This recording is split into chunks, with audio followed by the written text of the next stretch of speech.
Hello good evening दोस्तों, कैसे हो आप लोग। Welcome back to my channel. और आज हम लोग मिल रहे हैं।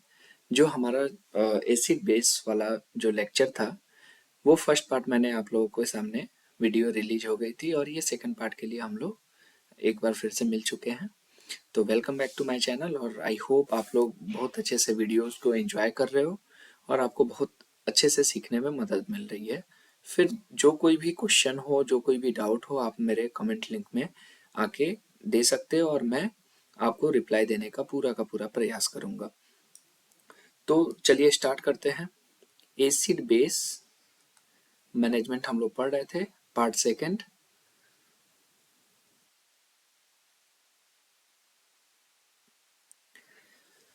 और आपको पता है कि ये जो लेक्चर है वो अजय यादव बुक से हमने सारे कंटेंट उठाए हुए हैं, और कुछ जो आपको डायग्राम्स जो हम लेते हैं वो आपके गूगल और जो रिसर्च आर्टिकल्स रहते हैं उनसे लेते हैं। ठीक है।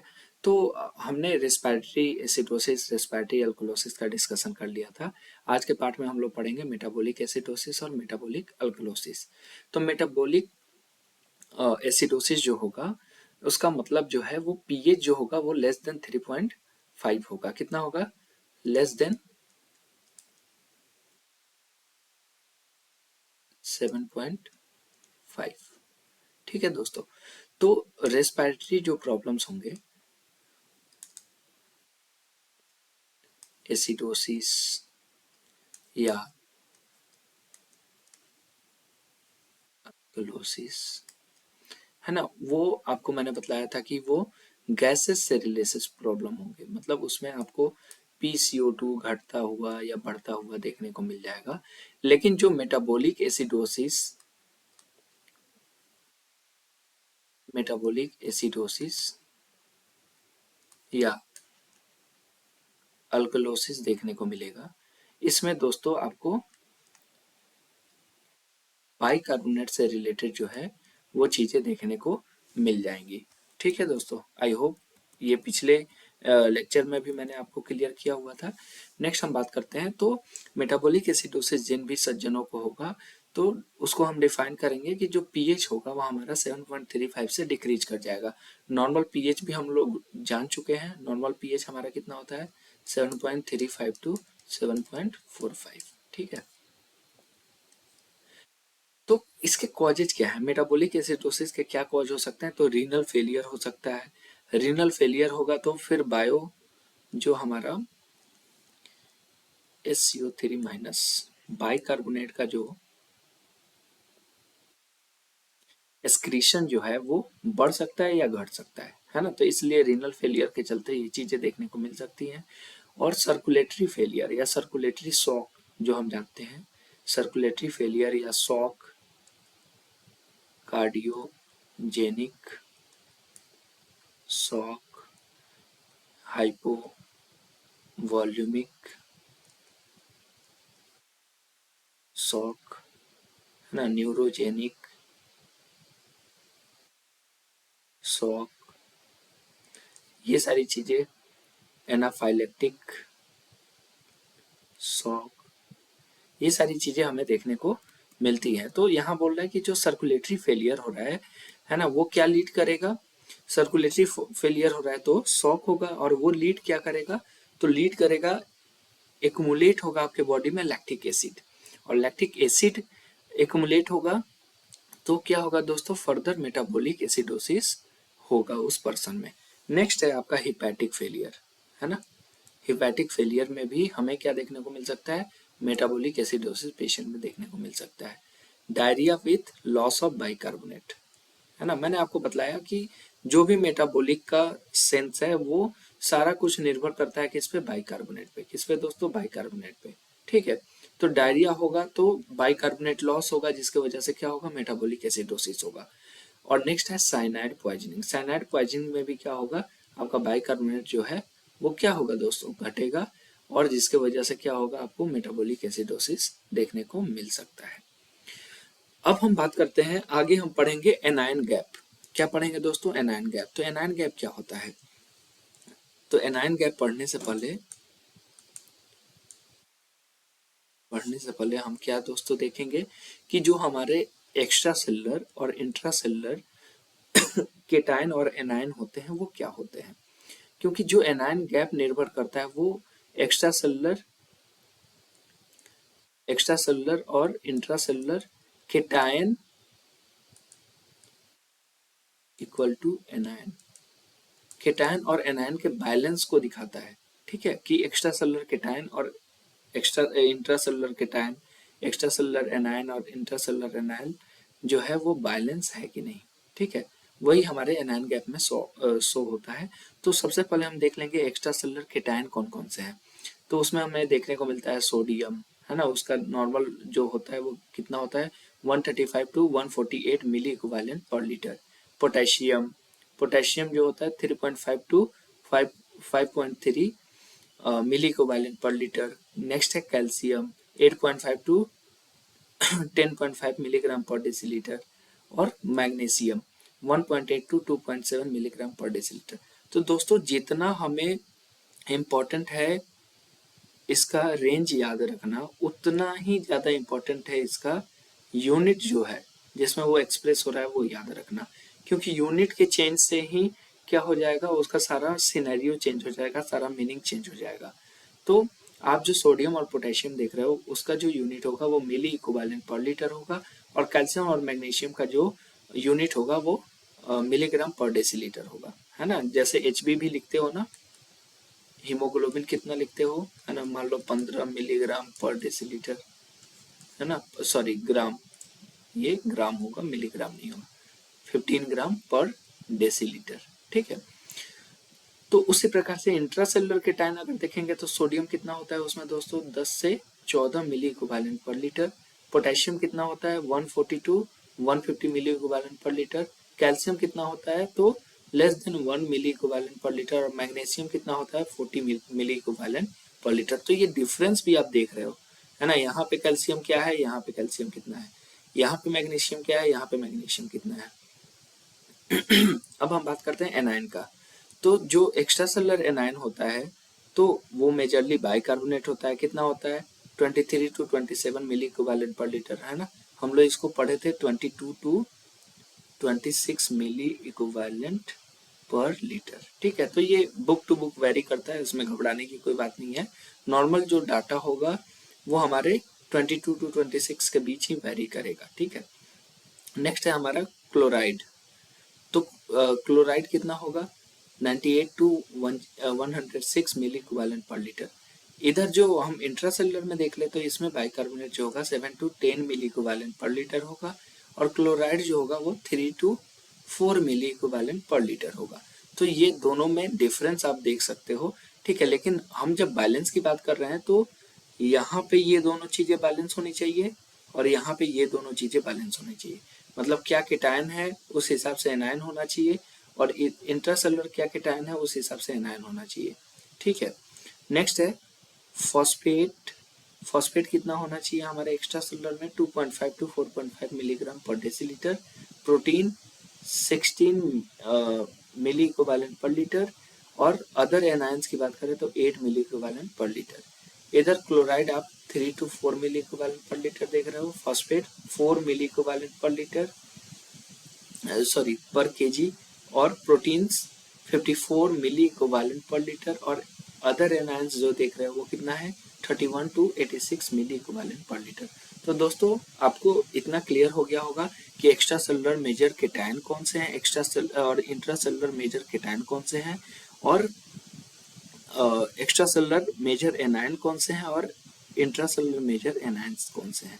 तो इनसे बहुत सारे जैसे BTSC में भी पूछा था और अदर एग्जाम्स में भी इससे रेलेवेंट जो है वो क्वेश्चंस आते हैं। तो ये एटलीस्ट सोडियम, पोटेशियम, कैल्शियम और मैग्नीशियम, अदर भी बहुत सारी चीज़ें होती हैं, लेकिन इनकी जानकारी आपको रखना बहुत ही ज़्यादा इम्पोर्टेंट है ना, क्योंकि एग्जाम से रिलेटेड भी बहुत सारी चीज़ें इसमें पूछे जाते हैं। और अगर आप नर्स हो या OT टेक्नीशियन हो या ICU टेक्नीशियन हो तो आपके लिए ये डाटा याद रखना बहुत ही ज़्यादा इम्पोर्टेंट हो जाता है, क्योंकि जब देखते हो कि सोडियम में अल्ट्रेशन होता है तो सोडियम के अल्ट्रेशन से क्या हो सकता है, कॉन्शियसनेस, है ना, प्रॉपर पेशेंट जो कॉन्शियस नहीं मिल सकता है ना, डिहाइड्रेशन हो सकता है, हाइपोटेंशन हो सकता है ठीक है दोस्तों, तो ये सारी चीजें हम कंटिन्यू करेंगे एनायन गैप के साथ। तो एनायन गैप को और हम क्या also called as unmeasured anion concentration, क्या बोलते हैं इसे? Unmeasured anion concentration. Anion gap को और क्या बोलते हैं हम? Unmeasured anion concentration. Normally anion gap is constituted by, और ये किन चीजों से बना होता है ना? इसमें क्या क्या चीजें होती हैं? तो इसमें होती हैं दोस्तों सल्फेट, फॉस्फेट, ऑर्गेनिक एसिड और प्लाज्मा प्रोटीन्स। क्या क्या? Sulphate, phosphate, organic acid and plasma protein. Anion gap is mainly constituted by plasma albumin. तो प्लाज्मा एल्ब्यूमिन में कोई डिफरेंसेज होंगे तो एनायन गैप में चेंजेज आपको देखने को मिलेंगे, या फिर जो मैंने पिछले स्लाइड में बतलाया कि मेजर जो केटायन और एनायन के बीच जो डिफरेंसेज आएंगे, इम्बैलेंसेज आएंगे, उससे आपके एनायन गैप में चेंजेस देखने को मिलेंगे। तो एनायन गैप का जो फॉर्मूला एक तरह से बोलो आप, तो anion gap is equal to sodium concentration minus chloride plus bicarbonate concentration. तो ये सारी चीजों को हम देख के और जो है अपना एनायन गैप हम कैलकुलेट कर सकते हैं। लेकिन फर्दर जब आप एबीजी कर रहे होते हो तो उसमें क्या है, मशीन में सारी चीजें लगी हुई हैं, सारे एल्गोरिदम फिक्स है, आपको ब्लड सैंपल लगाना है और रिपोर्ट को पाना है, ठीक है। लेकिन फिर भी इनके पीछे के जो कॉज हैं या इसके पीछे का जो कारण है या एनायन गैप क्या है, इन सब चीज़ों के बारे में मेजरली जानकारी होना आपको जरूरी है कि क्या चेंजेस हो सकते हैं। नॉर्मल बेसिस पे आपको कैलकुलेट करना आना चाहिए कि क्या चेंजेस हो सकते हैं, उसके फलस्वरूप क्या हो सकता है, किन पेशेंट्स में एनायन गैप चेंजेस हमें देखने को मिलेंगे, किस में बढ़ा हुआ दिखेगा, किस में घटा हुआ दिखेगा, उसके क्या कॉज हो सकते हैं। तो आगे हम लोग डिस्कस करेंगे, इसी के लिए बैठे हैं। तो नॉर्मल एनायन गैप जो होता है, नॉर्मल वैल्यू कितना होता है इसका? 8 to 16 मिलीमोल पर लीटर या एवरेज 12 मिलीमोल पर लीटर। तो इसको देखते हैं हम। Condition associated with normal anion gap, मतलब ऐसे कौन से कंडीशन होंगे जिसमें आपको एनायन गैप जो है वो नॉर्मल दिखेगा?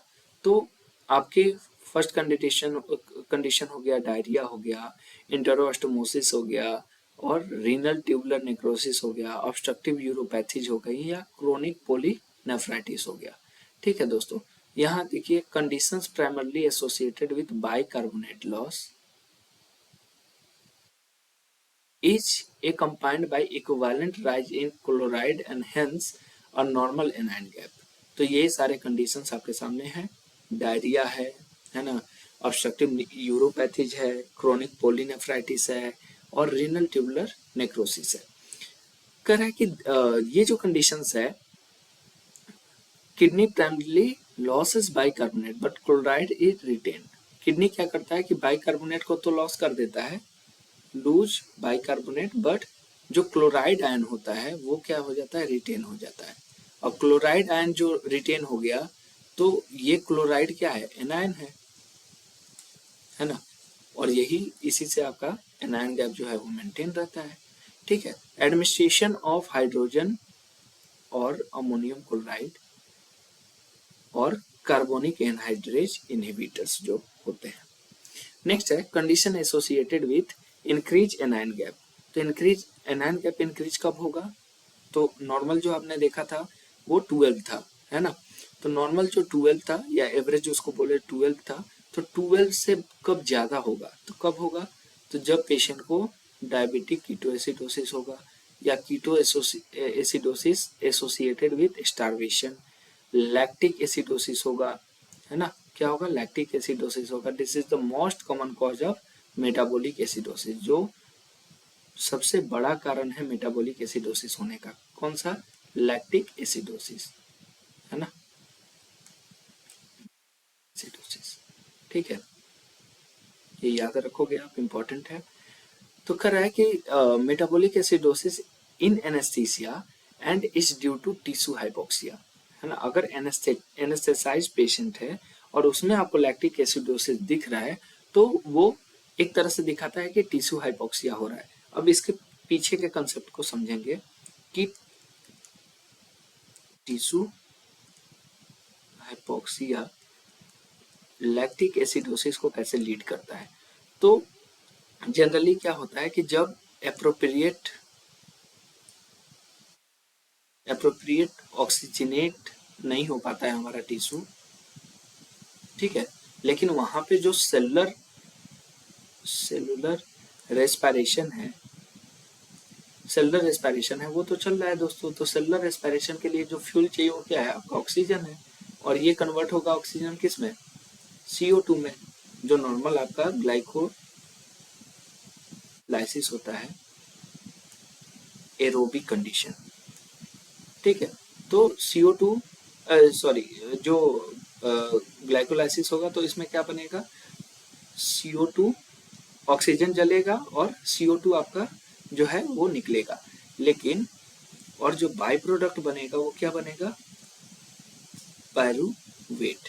क्या बनेगा दोस्तों, बाई प्रोडक्ट जो बनेगा वो पायरुवेट बनेगा। लेकिन अगर हम बात करते हैं एनारोबिक कंडीशन, एनारोबिक मतलब एब्सेंस ऑफ O2, है ना, उस कंडीशन में क्या होगा, जब सेलुलर रेस्पिरेशन होगा तो क्या होगा दोस्तों, ग्लूकोज से पायरुवेट ना बनके सीधे क्या बन जाएगा दोस्तों, लैक्टिक एसिड, ठीक है, क्या बन जाएगा, लैक्टिक एसिड। नेक्स्ट है ट्रीटमेंट ऑफ मेटाबॉलिक एसिडोसिस। तो मेटाबॉलिक एसिडोसिस को ट्रीट करने के लिए हम क्या देंगे, सोडियम बाइकार्बोनेट देंगे। क्या देंगे, सोडियम बाइकार्बोनेट। और डोज को हम कैसे कैलकुलेट करेंगे, क्या दे रहे हैं दोस्तों हम लोग, सोडा बाइकार्ब भी इसे बोलते हैं क्लिनिकली, जो आप प्रैक्टिस करते होंगे। और सोडियम बाइकार्बोनेट मिली इक्विवेलेंट निकालने के लिए हम जो फॉर्मूला अप्लाई करते हैं वो है 0.3 multiplied by body weight multiplied by base deficit, है ना। तो बेस डिफिसिट आपने देखा था पिछले क्लास में, half of the calculated dose is given immediately and the remaining dose only after getting the next blood gas analysis report.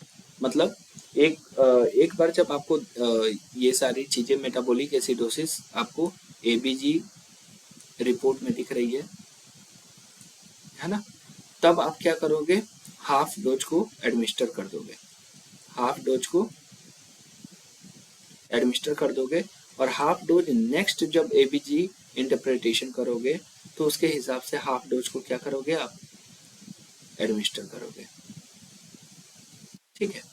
It is mandatory to have adequate ventilation before giving soda bicarbonate. तो sodium bicarbonate देने से पहले patient में हमें ये check करना है कि कहीं उसे हाइपोक्सिया तो नहीं हो रहा है। इसके पीछे का जो कारण है दोस्तों बहुत इंटरेस्टिंग है। क्यों, तो जो सोडियम बाइकार्बोनेट है produces carbon dioxide on metabolism. जब ये मेटाबोलाइज होता है भाई, जब मेटाबोलाइज होता है ना, तो ये क्या करता है, 1 मिली इक्विवेलेंट सोडा बाइकार्ब जो है 180 ml CO2 जो है वो प्रोड्यूस करता है। अब सोचिए दोस्तों, जब ऑक्सीजन नहीं रहेगा प्रॉपर, है ना, मतलब पेशेंट अच्छे से ऑक्सीजनेट नहीं हो रहा होगा और उसके शरीर में इतना ज्यादा जो CO2 प्रोड्यूस होगा तो क्या होगा, ये खुद ब खुद कारण है जो एसिडोसिस को लीड करेगा, ठीक है। तो मेटाबॉलिक एसिडोसिस से उसको रेस्पिरेटरी एसिडोसिस भी हो सकता है ना। तो ये कह रहा है कि कैन रोजन the acidosis. Another problem with sodium bicarb is the hypertonicity. Hypertonicity मैं अभी बतलाऊंगा आपको, 6 times more than plasma, which can result the hypernatremia and hyperosmolarity. तो जनरली क्या होता है, आप जब फ्लूइड देखते हो, है ना, कोई भी आप फ्लूइड देखते हो, है ना, तो उसकी कुछ ना कुछ ऑस्मोलैरिटी होती है। और ये डिसाइड कैसे होती है कि कितना सॉल्यूट है, कितने सॉल्वेंट में, ठीक है, क्योंकि सॉल्यूट और सॉल्वेंट मिलके क्या बनता है दोस्तों, सॉल्यूशन बनता है, ठीक है। तो नॉर्मल जो प्लाज्मा की ऑस्मोलरिटी होती है, प्लाज्मा की जो ऑस्मोलरिटी होती है वो 273 है ना मिली ऑस्मोल पर लीटर के हिसाब से होती है ना। ये थोड़ा डाटा आगे पीछे भी हो सकता है ना। 273 मिली ऑस्मोल पर लीटर होती है। तो कह रहा है कि अगर हम सोडा बाइकार्ब देंगे तो ये टोनिसिटी को 6 टाइम इंक्रीज कर देगा। तो 6 टाइम इंक्रीज कर देगा तो क्या होगा दोस्तों, ये वैल्यू बढ़ जाएगा, यानी अल्टीमेटली सॉल्यूट जो है वो आपके ब्लड में बढ़ जाएगा। और सॉल्यूट जब आपके ब्लड में बढ़ जाएगा दोस्तों तो ये लीड करेगा क्या, मतलब सॉल्यूट बढ़ गया यानी अल्टीमेटली कंसंट्रेशन बढ़ गया। तो उसको नॉर्मलाइज करने के लिए एक्सेसिव वाटर, एक्सेसिव फ्लूइड्स जो होंगे वो फ्री फ्लूइड्स जो है वो ऐड होंगे, और एक तरीके से हाइपरनेट्रेमिया, मतलब सोडियम का हाइपरनेट्रेमिया क्या कंसेप्ट है, तो इंक्रीज सोडियम कंसंट्रेशन, ठीक है। और हाइपर ऑस्मोलरिटी यानी ये तो 6 टाइम इंक्रीज हो जा रहा है ना। तो ये आप याद रखोगे, ठीक है। आई होप आपको ये समझ में आ गया होगा। नेक्स्ट हम आते हैं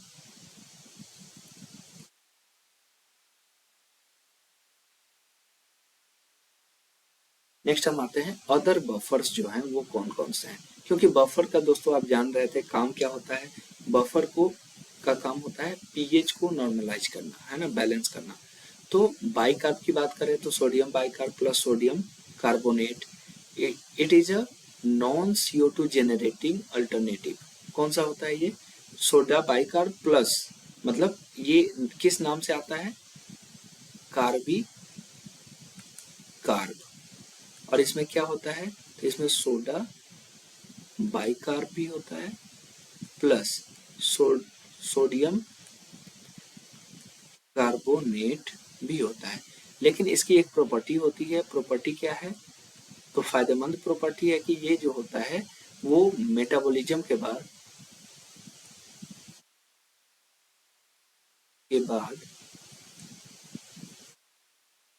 CO2 प्रोड्यूस नहीं करता,